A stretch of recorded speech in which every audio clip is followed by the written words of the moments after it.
High court ಇವತ್ತು ನೀಡಿರುವ ಆದೇಶದಿಂದ ಸಾರಿಗೆ ಸಮರಕ್ಕೆ ಸದ್ಯ ತಾತ್ಕಾಲಿಕ ಬ್ರೇಕ್ ಬಿದ್ದಿರುವಂಥದ್ದು. ಇದಕ್ಕೆ ಅರ್ಜಿದಾರರು ಸಲ್ಲಿಸಿದಂತಹ ಅರ್ಜಿಯಲ್ಲಿ ಕೆಲವು ಅಂಶಗಳನ್ನು ಉಲ್ಲೇಖ ಮಾಡಿದ್ರು.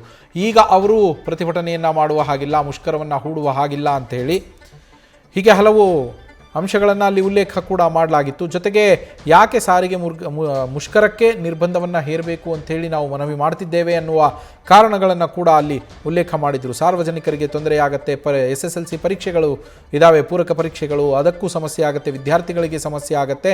ಹೀಗಾಗಿ ಸಾರಿಗೆ ಮುಷ್ಕರಕ್ಕೆ ನೀವು ತಡೆಯನ್ನು ನೀಡಬೇಕು ಅನ್ನುವ ಮನವಿಯನ್ನು ಮಾಡಿದರು. ಸದ್ಯ ಆ ಮನವಿಯನ್ನು ಪುರಸ್ಕರಿಸಿ ಸಾರಿಗೆ ಸಂಘಟನೆಗಳಿಗೆ ಮತ್ತೊಮ್ಮೆ ನೀವು ಸರ್ಕಾರದ ಜೊತೆ ಚರ್ಚೆಯನ್ನು ನಡೆಸಿ ಎನ್ನುವ ಸೂಚನೆಯನ್ನು ಕೊಟ್ಟು ನಾಳೆ ನಡೀಬೇಕಿದ್ದಂತಹ ಸಾರಿಗೆ ನೌಕರರ ಮುಷ್ಕರಕ್ಕೆ ನಿರ್ಬಂಧವನ್ನು ವಿಧಿಸಿರುವಂಥದ್ದು ಹೈಕೋರ್ಟ್ ದ್ವಿಸದಸ್ಯ ಪೀಠ. ಇಬ್ಬರು ನ್ಯಾಯಮೂರ್ತಿಗಳು, ನ್ಯಾಯಮೂರ್ತಿ ಸೂರಜ್ ಅವರು ಹಾಗೆ ನ್ಯಾಯಮೂರ್ತಿ ಮನ್ಮಥರಾವ್ ಅವರು. ದ್ವಿಸದಸ್ಯ ಪೀಠದಲ್ಲಿ ನಡೆದಂತಹ ವಿಚಾರಣೆಯಲ್ಲಿ ಸಾರಿಗೆ ಮುಷ್ಕರಕ್ಕೆ ನಿರ್ಬಂಧವನ್ನು ವಿಧಿಸಿ ಆದೇಶವನ್ನು ನೀಡಲಾಗಿರುವಂಥದ್ದು. ಸರ್ಕಾರ ಸಾರಿಗೆ ಸಂಘಟನೆಗಳಿಗೆ ಸಾರಿಗೆ ಮುಷ್ಕರ ನಡೆಸದಂತೆ ಈಗಾಗಲೇ ಹೈಕೋರ್ಟ್ ನಿರ್ಬಂಧವನ್ನು ಹೇರಿ ಆದೇಶವನ್ನು ನೀಡಿದೆ. ಮುಷ್ಕರ ಮುಂದುವರಿಸಬೇಡಿ, ಸರ್ಕಾರದ ಜೊತೆಯಲ್ಲಿ ಮಾತುಕತೆಯನ್ನು ನಡೆಸಿ ಅಂತ ಹೇಳಿರುವಂಥದ್ದು. ಸಾರಿಗೆ ಸಂಘಟನೆಗಳ ಜೊತೆಯಲ್ಲಿ ಸರ್ಕಾರ ಚರ್ಚೆಯನ್ನು ನಡೆಸಲಿ, ಸಾರಿಗೆ ಸಚಿವರೊಂದಿಗೆ ಸಭೆಯನ್ನು ನಡೆಸೋದಕ್ಕೆ ಕೂಡ ಹೈಕೋರ್ಟ್ ಸೂಚನೆಯನ್ನು ಕೊಟ್ಟಿದೆ. ಸರ್ಕಾರ ಸಾರಿಗೆ ಸಂಘಟನೆಗಳಿಗೆ ಹೈಕೋರ್ಟ್ ನೋಟಿಸನ್ನು ಕೂಡ ನೀಡಿದೆ. ನೀವು ಸಭೆಯನ್ನು ನಡೆಸಿ ಪರಿಷ್ಕರಿಸಿಕೊಳ್ಳಿ, ಮುಷ್ಕರವನ್ನು ಮಾಡಬಾರದು, ಮುಷ್ಕರಕ್ಕೆ ನಿರ್ಬಂಧವನ್ನು ಹೇರಿದ್ದೇವೆ ಅಂತೇಳಿ ಸರ್ಕಾರಕ್ಕೂ ಹಾಗೆ ಸಾರಿಗೆ ಸಂಘಟನೆಗಳಿಗೂ ಕೂಡ ನೋಟಿಸನ್ನು ಜಾರಿ ಮಾಡಿರುವಂಥದ್ದು.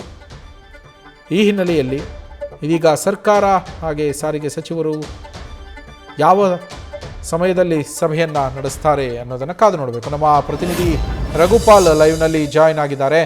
ರಘುಪಾಲ್, ಸರ್ಕಾರದ ವಿರುದ್ಧ ಏನು ಸಾರಿಗೆ ನೌಕರರು ಇವತ್ತು ಪ್ರತಿಭಟನೆಯನ್ನು ಹಮ್ಮಿಕೊಳ್ಬೇಕಿತ್ತು, ನಾಳೆಯಿಂದ ಮುಷ್ಕರವನ್ನು ನಡೆಸಬೇಕಿತ್ತು, ಇವತ್ತು ತಡರಾತ್ರಿಯಿಂದ ಬಸ್ ನಿಲ್ಲಿಸ್ತೀವಿ ಅಂತ ಹೇಳಿದರು. ಸದ್ಯ ಅದಕ್ಕೆ ತಾತ್ಕಾಲಿಕ ಬ್ರೇಕ್ ಬಿದ್ದಿದೆ, ನಿರ್ಬಂಧವನ್ನು ವಿಧಿಸಿದೆ ಹೈಕೋರ್ಟ್ ದ್ವಿಸದಸ್ಯ ಪೀಠ. ಇದೀಗ ಸರ್ಕಾರ ಮತ್ತೊಮ್ಮೆ ಸಭೆ ನಡೆಸಬೇಕು ಸಾರಿಗೆ ಸಂಘಟನೆಗಳ ಜೊತೆ. ಸಂಘಟನೆಗಳ ಬೇಡಿಕೆಗಳೇನು, ಹಾಗೆ ಅದರಲ್ಲಿ ಎಷ್ಟು ಬೇಡಿಕೆಗಳನ್ನು ಈಗ ಸರ್ಕಾರ ಈಡೇರಿಸಿದೆ, ಬಾಕಿ ಬೇಡಿಕೆಗಳನ್ನು ಈಡೇರಿಸುವ ಭರವಸೆಯನ್ನು ಕೊಡೋದ್ರ ಬಗ್ಗೆ ಯಾವ ರೀತಿಯ ಚಿಂತನೆ ನಡೆದಿದೆ ರಘುಪಾಲ್?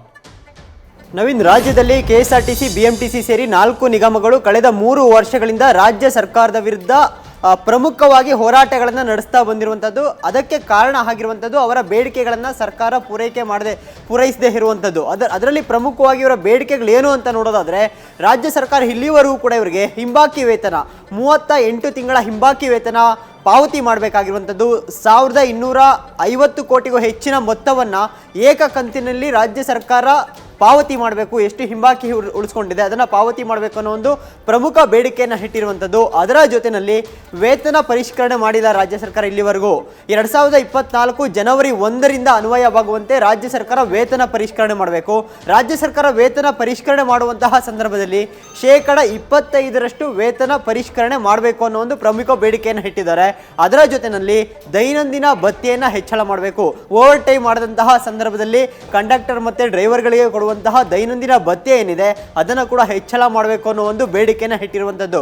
ರಾಜ್ಯ ಸರ್ಕಾರ ಸಾಕಷ್ಟು ಸಭೆಗಳನ್ನು ಮಾಡ್ತು. CM ನೇತೃತ್ವದಲ್ಲಿ, ಸಾರಿಗೆ ಸಚಿವರ ನೇತೃತ್ವದಲ್ಲಿ, ಜೊತೆ KSRTC MD ಅವರ ನೇತೃತ್ವದಲ್ಲಿ, ಕಾರ್ಮಿಕ ಇಲಾಖೆಯ ಕಮಿಷನರ್ ನೇತೃತ್ವದಲ್ಲಿ ಎಷ್ಟೆಲ್ಲ ಸಭೆಗಳನ್ನು ಮಾಡಿದ್ರು ಕೂಡ ಇವರ ಬೇಡಿಕೆಗಳನ್ನು ರಾಜ್ಯ ಸರ್ಕಾರ ಈಡೇರಿಸದ ಹಿನ್ನೆಲೆ ನಾಳೆ ಮುಷ್ಕರಕ್ಕೆ ಕರೆ ಕೊಟ್ಟಿದ್ರು. ರಾಜ್ಯವ್ಯಾಪಿ ಮುಷ್ಕರ ನಡೆಸಬೇಕು ಅನ್ನೋ ಒಂದು ಕೂಗಿಗೆ ಎಲ್ಲ ಒಂದು ಸಾರಿಗೆ ಸಂಘಟನೆಗಳು, ಸಮಿತಿಗಳು ಕೂಡ ಒಂದು ಜಂಟಿ ಕ್ರಿಯಾ ಸಮಿತಿ ಅಂತ ಮಾಡಿಕೊಂಡು ರಾಜ್ಯವ್ಯಾಪಿ 4 ನಿಗಮಗಳಿಂದ ಬಸ್ಗಳನ್ನು ಆಪರೇಷನ್ ಮಾಡದೇ ಇರೋದಕ್ಕೆ ಒಂದು ರೂಪುರೇಷೆಯನ್ನು ಸಿದ್ಧಪಡಿಸ್ಕೊಂಡಿದ್ರು.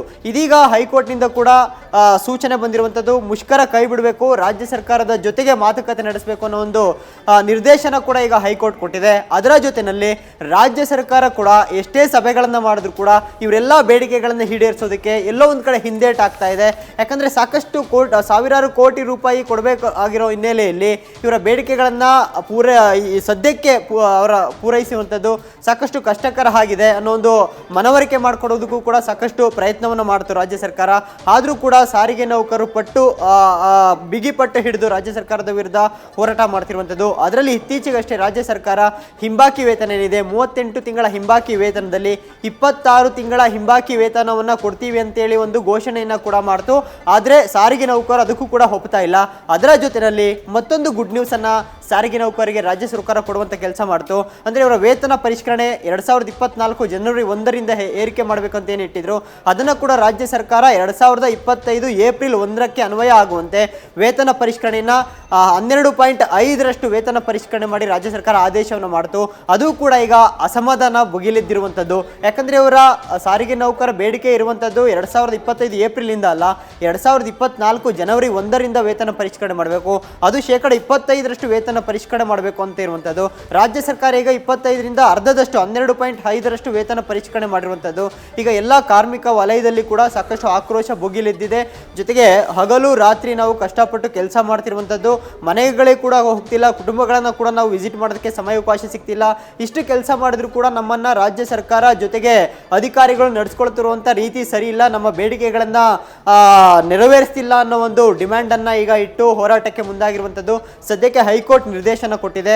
ಇದರ ಜೊತೆನಲ್ಲಿ KSRTC MD ಅವರು ಕೂಡ ಸಾಕಷ್ಟು ಸಭೆಗಳನ್ನು ಮಾಡಿ CM ನೇತೃತ್ವದಲ್ಲಿ, ಸಾರಿಗೆ ಸಚಿವರ ನೇತೃತ್ವದಲ್ಲಿ ಮತ್ತೊಂದು ಸುತ್ತಿನ ಸಭೆಯನ್ನು ನಾವು ಆಯೋಜನೆ ಮಾಡ್ತೀವಿ, ಜೊತೆಗೆ ನಿಮ್ಮ ಎಲ್ಲ ಬೇಡಿಕೆಗಳನ್ನು ನಾವು ಕನ್ಸಿಡರ್ ಮಾಡ್ತೀವಿ ಅನ್ನೋ ಒಂದು ಭರವಸೆಯನ್ನು ಈಗ ಸಾರಿಗೆ ನೌಕರರಿಗೆ ಕೊಟ್ಟಿರುವಂಥದ್ದು. ಇದರ ಜೊತೆನಲ್ಲಿ ಈಗ ಸಾರಿಗೆ ನೌಕರ ಜಂಟಿ ಕ್ರಿಯಾ ಸಮಿತಿ ಏನಿದೆ, ಒಂದು 7-8 ಸಮಿತಿಗಳು ಅಥವಾ ಸಂಘಗಳು ಸೇರ್ಕೊಂಡು ಒಂದು ಜಂಟಿ ಕ್ರಿಯಾ ಸಮಿತಿಯನ್ನು ಮಾಡ್ಕೊಂಡಿರುವಂಥದ್ದು. ನಿನ್ನೆ ಮತ್ತು ಇವತ್ತು ಆ ಒಂದು 7-8 ಸಂಘಟನೆಗಳಿಂದ ಈಗಾಗಲೇ ಒಂದು 2 ಸಂಘಟನೆಗಳು SC/ST KSRTC BMTC ನೌಕರ ಸಂಘ ಆಚೆ ಬಂದಿದೆ.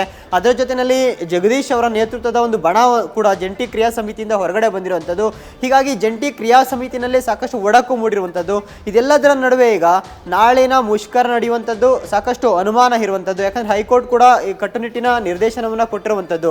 ಈಗ ಸಾರಿಗೆ ಜಂಟಿ ಕ್ರಿಯಾ ಸಮಿತಿ ಏನಿದೆ, ರಾಜ್ಯ ಸರ್ಕಾರದ ಮುಂದೆ ಅಥವಾ ರಾಜ್ಯ ಸರ್ಕಾರದ ಅಧಿಕಾರಿಗಳ ಜೊತೆ ಮಾತುಕತೆಯನ್ನು ಮಾಡಿ ಅದನ್ನು ಬಗೆಹರಿಸಿಕೊಳ್ಳುವಂತಹ ಅನಿವಾರ್ಯ ಈಗ ನಿರ್ಮಾಣ ಆಗಿರುವಂಥದ್ದು. Naveen, thank you Raghu. News first ನಿರ್ಭೀತಿಯಿಂದ ನಿಮ್ಮ ಪರವಾಗಿ.